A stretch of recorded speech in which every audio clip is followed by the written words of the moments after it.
السلام علیکم دوستو، امید کرتے ہیں کہ آپ سب خیریت سے ہوں گے۔ سیدنا حضرت عمر فاروق رضی اللہ تعالی عنہ کے عہد خلافت میں ایک مرتبہ طویل خشک سالی نے اہل عرب پر قیامت ڈال دی اور وہ شدید قحط کے لپیٹ میں آ گئے۔ امیر المومنین رضی اللہ تعالی عنہ نے لوگوں کے مصائب آلام کم کرنے کے لیے جو بھی انسانی تدبیر ممکن تھی اختیار کی، لیکن بحران رحمت کے بغیر لوگوں کے مصائب ختم ہوتے نظر نہیں آتے تھے۔ چنانچہ ایک دن حضرت عمر فاروق رضی اللہ تعالی عنہ دوسرے لوگوں کو ساتھ لے کر نماز استسقاء کے لیے مدینہ منورہ سے باہر تشریف لے گئے۔ مجمع میں ایک گورے چٹے حسین و جمیل بلند و بالا سفید ریش بزرگ بھی تھے۔ حضرت عمر فاروق رضی اللہ تعالی عنہ نے ان سے مخاطب ہو کر فرمایا، رسول اللہ صلی اللہ علیہ وآلہ وسلم کی حیات طیبہ میں ہم حضور صلی اللہ علیہ وآلہ وسلم کے توسل سے بارش کی دعا کیا کرتے تھے، اب آپ کے وسیلہ سے بارگاہ الہی میں بارش کی استدعا کرتے ہیں۔ یہ سن کر وہ بزرگ منبر پر تشریف فرما ہوئے، دستے دعا اٹھائے اور نہایت عجز و الہا اور خوش و خضوع کے ساتھ بارگاہ رب العزت میں بارش کے لیے التجا کی۔ تمام حاضرین نے بھی ان کا ساتھ دیا۔ ابھی وہ دعا مانگ کر فارغ بھی نہیں ہوئے تھے کہ یکا یک صاف شفاف آسمان پر سیاہ بادل چھا گئے اور اس قدر بارش ہوئی کہ جل تھل ایک ہو گئے۔ یہ بارش صحیح معنوں میں باران رحمت تھی، اس لیے لوگ فرط مسرت سے بے خود ہو گئے، بار بار اللہ تعالیٰ کا شکر ادا کرتے تھے اور ان بزرگ کے ہاتھ پاؤں چوم چوم کر کہتے تھے، ساقی حرمین مبارک ہو، ساقی حرمین مبارک ہو۔ نورانی صورت کے یہ مستجاب الدعوات بزرگ جن کو اہل مدینہ نے ساقی حرمین کا خطاب دیا، سیدنا حضرت عباس بن عبد المطلب تھے۔ حضرت ابو الفضل عباس بن عبد المطلب کے حسب و نسب کے بارے میں اتنا ہی کہہ دینا کافی ہے کہ وہ سرور عالم صلی اللہ علیہ وآلہ وسلم کے چچا تھے۔ حضور صلی اللہ علیہ وآلہ وسلم کے والد ماجد جناب عبداللہ بن عبد المطلب حضرت عباس کے لاتی بھائی تھے اور ان سے عمر میں تقریباً 22 برس بڑے تھے۔ حضور صلی اللہ علیہ وآلہ وسلم کی ولادت باسعادت سے کچھ مدت پہلے انہوں نے وفات پائی تو اس وقت حضرت عباس رضی اللہ تعالی عنہ کی عمر 2.5-3 برس کی تھی، گویا وہ حضور صلی اللہ علیہ وآلہ وسلم سے تقریباً 3 برس پہلے پیدا ہوئے تھے۔ حضرت عباس رضی اللہ تعالی عنہ کی والدہ کا نام نطیلہ بنت جناب تھا، وہ قبیلہ نمر سے تعلق رکھتی تھیں۔ علامہ ابن اسیر نے اسد اللہ غائبہ میں لکھا ہے کہ عہد طفلی میں حضرت عباس ایک مرتبہ گم ہو گئے تھے۔ نطیلہ نے نظر مانی کہ اگر میرا گم گشتہ فرزند مل گیا تو خانہ کعبہ پر دباؤ حریر کا غلاف چڑھاؤں گی۔ خوش قسمتی سے حضرت عباس رضی اللہ تعالی عنہ بالکل صحیح و سالم مل گئے۔ چنانچہ ان کی والدہ نے بڑی دھوم دھام سے اپنی منت پوری کی۔ کہا جاتا ہے کہ وہ پہلی عرب خاتون ہیں جنہوں نے زمانہ جاہلیت میں خانہ کعبہ پر دباؤ حریر کا غلاف چڑھایا۔ زمانہ جاہلیت میں حضرت عباس رضی اللہ تعالی عنہ کا شمار قریش کے بڑے بڑے رؤساء میں ہوتا تھا۔ وہ ایک کامیاب تاجر تھے۔ ایک روایت میں ہے کہ وہ یمن اور بعض دوسرے علاقوں میں کپڑے کی تجارت کرتے تھے اور لوگوں کو سود پر روپیہ بھی قرض دیا کرتے تھے۔ طائف میں ان کا ایک باغ بھی تھا۔ وہ اپنے سوتیلے بھائی جناب ابو طالب بن عبد المطلب سے زیادہ خوشحال تھے۔ ابن اسیر کا بیان ہے کہ حضرت عباس رضی اللہ تعالی عنہ کو خانہ کعبہ کا انتظام و انصرام اور سقائیہ کا عہدہ اپنے والد جناب عبد المطلب سے ورثہ میں ملا تھا، لیکن بعض دوسری مورخین نے لکھا ہے کہ حاجیوں کو پانی پلانے اور کھانا کھلانے کا منصب انہیں جناب ابو طالب نے ایک قرض کی ادائیگی کے سلسلے میں تفویض کیا تھا۔ بہر صورت حضرت عباس رضی اللہ تعالی عنہ زمانہ جاہلیت کی نہایت ممتاز شخصیت تھے۔ ایک روایت میں یہ بھی آیا ہے کہ قریش مکہ نے انہیں ذو الرأی کا خطاب دے رکھا تھا۔ وہ تمام اہم معاملات میں ان سے مشورہ کیا کرتے تھے۔ حضرت عباس رضی اللہ تعالی عنہ طبعاً بڑے فیاض اور کنبہ پرور تھے۔ انہوں نے بنو ہاشم کے تمام مسکینوں، محتاجوں اور بے کسوں کے لیے روٹی، کپڑا اور دوسری ضروریات کی فراہمی اپنے ذمہ لے رکھی تھی، اور ان کے دسترخوان پر بیسیوں نادار اور محتاج پرورش پاتے تھے۔ سرور عالم صلی اللہ علیہ وآلہ وسلم نے دعوت حق کا آغاز فرمایا تو جن سعید روحوں نے اس پر لبیک کہنے میں سبقت کی، ان میں حضرت عباس رضی اللہ تعالیٰ عنہ کی اہلیہ حضرت ام فضل بنت حارث بھی تھیں۔ بعض روایات کے مطابق ام المومنین حضرت خدیجہ الکبریٰ کے بعد وہ دوسری خاتون تھی جو آپ صلی اللہ علیہ وآلہ وسلم کی رسالت پر ایمان لائیں۔ خود حضرت عباس رضی اللہ تعالی عنہ نے کھلم کھلا قبول اسلام کا اظہار تو نہ کیا، لیکن مشرکین قریش کے مقابلے میں انہوں نے حضور صلی اللہ علیہ وآلہ وسلم کی حفاظت اور معاونت میں کوئی کسر اٹھا نہ رکھی۔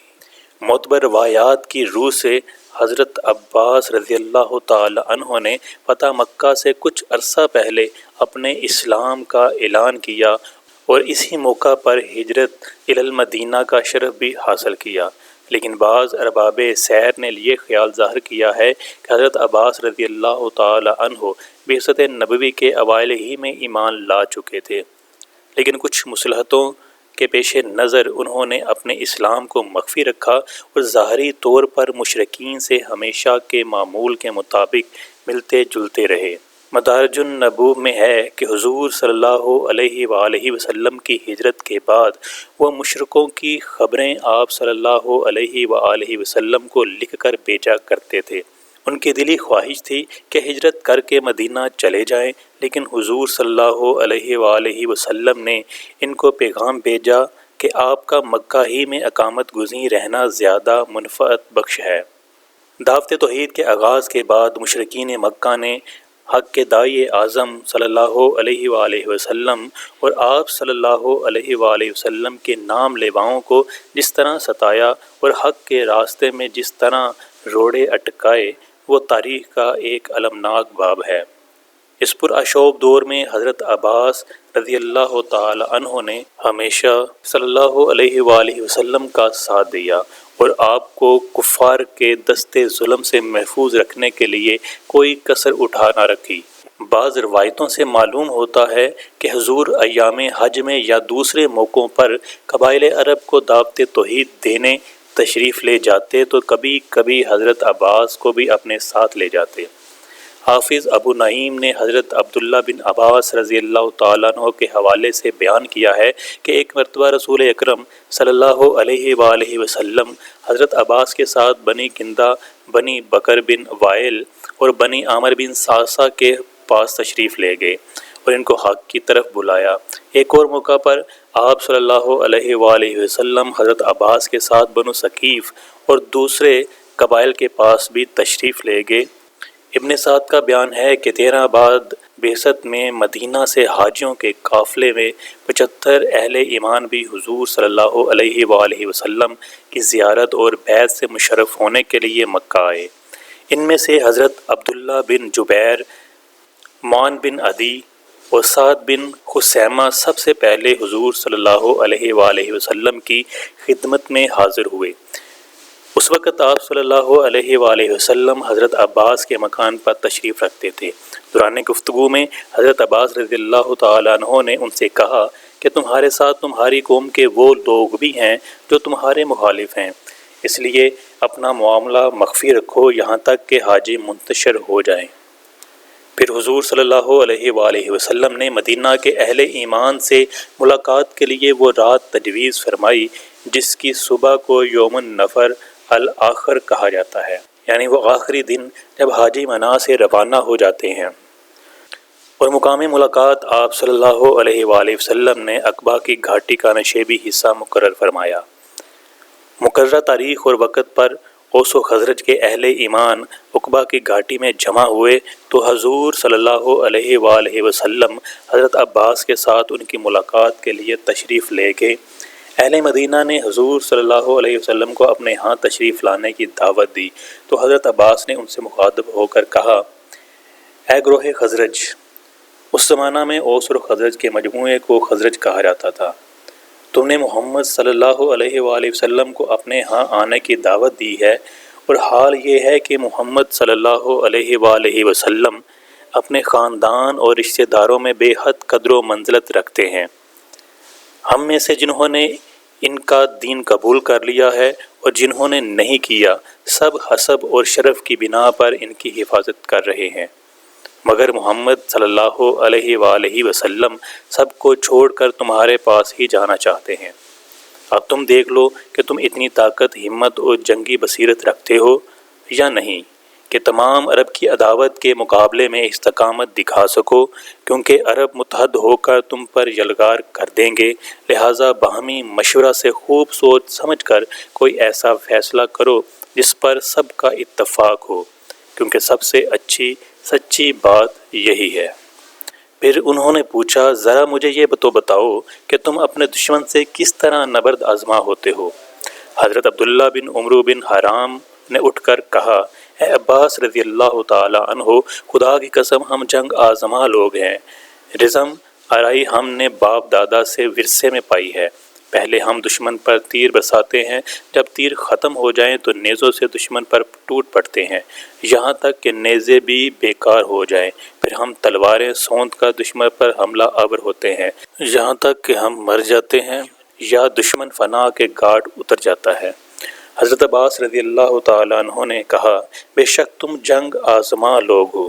پھر حضرت برا بن معرور نے کہا، واللہ ہمارے لوگوں میں کچھ اور ہوتا تو ہم صاف صاف کہہ دیتے، مگر ہم تو محمد صلی اللہ علیہ وآلہ وسلم کے ساتھ سچی وفاداری کرنے اور آپ صلی اللہ علیہ وآلہ وسلم کے لیے اپنی جانیں لڑا دینا چاہتے ہیں۔ ہم نے تلواروں کی گود میں پرورش پائی ہے اور ہم ہمیشہ حضور صلی اللہ علیہ وآلہ وسلم کے لیے سینہ سپر رہیں گے۔ اس کے بعد اہل مدینہ میں سے کچھ اور اصحاب نے اپنی جان نثاری اور وفا شعاری کا یقین دلایا۔ پھر جب سب حضور صلی اللہ علیہ وآلہ وسلم کی بیعت سے مشرف ہو چکے تو آپ صلی اللہ علیہ وآلہ وسلم نے حضرت عباس رضی اللہ تعالی عنہ کے ساتھ اپنے کاشانہ اقدس کو مراجعت فرمائی۔ بیعت لیلۃ العقبہ کے تھوڑے ہی عرصہ بعد سرور عالم صلی اللہ علیہ وآلہ وسلم مکہ سے ہجرت فرما کر مدینہ منورہ تشریف لے گئے۔ رمضان 2 ہجری میں غزوہ بدر پیش آیا تو مسلمانوں کے مقابلے پر اہل مکہ کے لشکر میں کچھ ایسے لوگ بھی شامل تھے جو مشرکین کے مجبور کرنے پر سخت ناگواری کے ساتھ شریک جنگ ہوئے تھے۔ حضرت عباس رضی اللہ تعالی عنہ، ابو البختری بن حشام اور کچھ دوسرے اشخاص ایسے ہی لوگوں میں سے تھے۔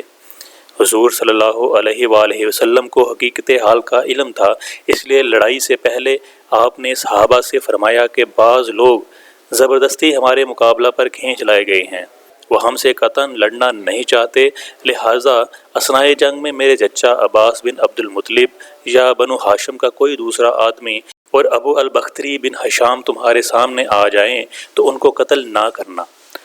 جلیل القدر صحابی حضرت ابو حذیفہ رضی اللہ تعالی عنہ بن عتبہ حضور صلی اللہ علیہ وآلہ وسلم کے ارشاد کی حکمت کو نہ سمجھ سکے اور بول اٹھے، یہ حق و باطل کا مقابلہ ہے، یہ کیا تفریق ہے کہ ہم اپنے باپ، بیٹے، بھائی اور خاندان والوں کو تو قتل کریں اور عباس اور دوسرے بنو ہاشم کو چھوڑ دیں؟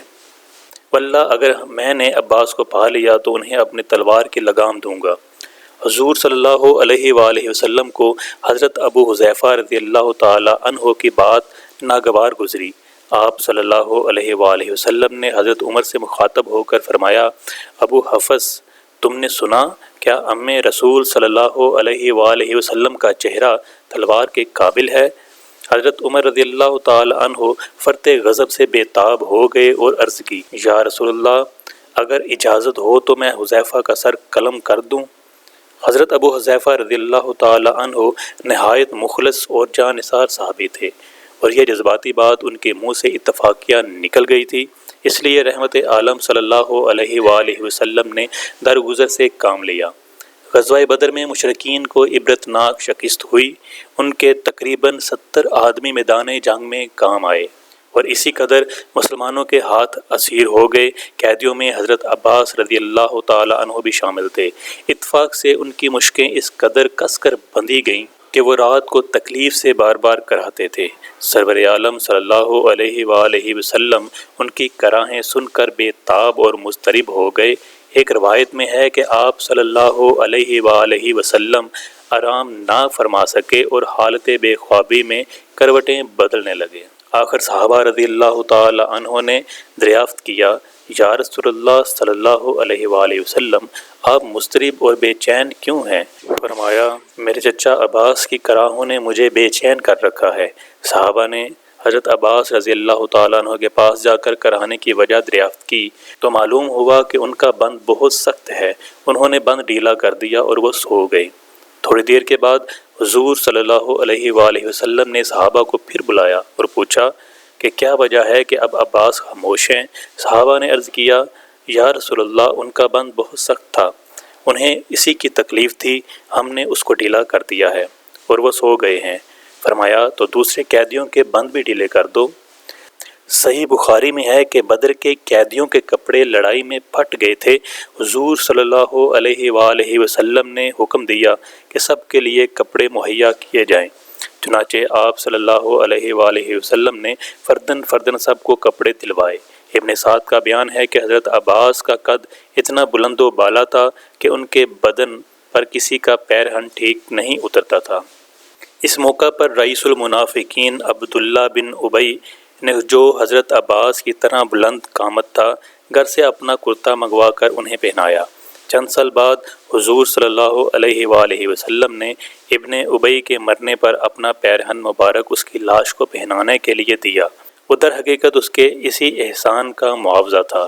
چند دن بعد سرور عالم صلی اللہ علیہ وآلہ وسلم نے صحابہ سے مشورہ کے بعد یہ فیصلہ صادر فرمایا کہ غزوہ بدر کے جو قیدی فدیہ دے سکتے ہیں ان سے بقدر استطاعت فدیہ لیا جائے، اور جو فدیہ نہیں دے سکتے اور لکھنا جانتے ہیں وہ انصار کے 10 بچوں کو لکھنا سکھائیں۔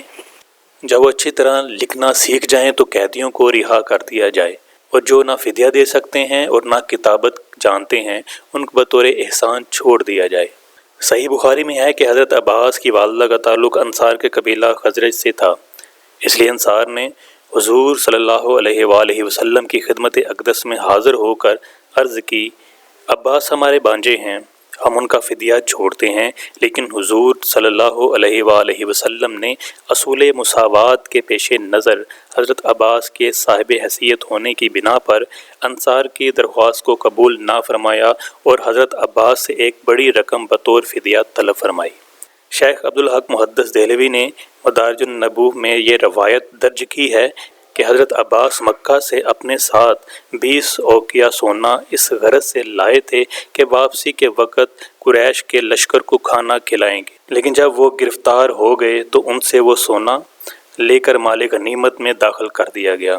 حضرت عباس نے بارگاہ رسالت میں عرض کی کہ وہ 20 اوقیہ سونا میرا فدیہ سمجھا جائے، لیکن حضور صلی اللہ علیہ وآلہ وسلم نے ان کی استدعا کو قبول نہ کیا۔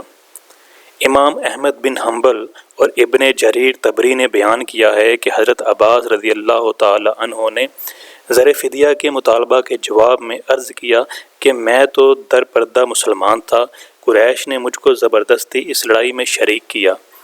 حضور صلی اللہ علیہ وآلہ وسلم نے فرمایا، دل کے حال سے اللہ تعالیٰ زیادہ واقف ہے، اگر آپ کا بیان صحیح ہے تو اللہ تعالیٰ اس کا اجر دے گا، لیکن بظاہر تو آپ مشرکین کے لشکر میں شریک ہو کر اہل حق سے لڑنے آئے تھے، اس لیے آپ کو فدیہ دینا ہوگا۔ اب حضرت عباس رضی اللہ تعالیٰ عنہ نے اپنی بے مائگی کا عذر کیا اور کہنے لگے، اے بھتیجے، یہ سخت شرم کی بات ہوگی کہ آپ کا چچا زر فدیہ کے لیے دوسروں کے سامنے ہاتھ پھیلائے۔ ادھر وحی الہی کے ذریعے حضور صلی اللہ علیہ وآلہ وسلم کو حضرت عباس رضی اللہ تعالیٰ عنہ کے گھریلو حالات کا علم ہو چکا تھا۔ آپ صلی اللہ علیہ وآلہ وسلم نے فرمایا، اللہ تعالیٰ نے آپ کو بہت کچھ دے رکھا ہے۔